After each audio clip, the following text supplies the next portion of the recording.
مكرونه؟ إيه؟ نجيبولك مكرونه؟ شكلك على لحم بطنك من ساعتها. طبعا مش هيجيلي نفسي اكل، نفسي مسدوده. طب نجيب لك سندوتشين كبده كده نفركهم فوق المكرونه، عارف بتحب المكرونه بالكبده. كمان انا سمعت ان اللي بيحزن من قلبه ويبتئب شهيته بتتفتح على الاكل.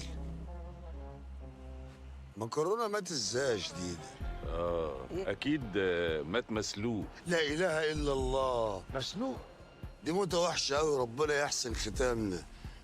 ويا ترى في الغسل صفوه وادوله نقطتين زيت لا يعجن في المدفن ويبقى بشاميل. وبعدين معاك يا نصار، عيب كده يا خضر على فكره، الراجل لسه مسلسته ما بردتش. هو انا ممكن اقول حاجه؟ ده انت تقولي اي حاجه انت عايزاها يا روح قلبي. هو كان سباجيتي ولا اقلام؟ كان ابن مقصوص.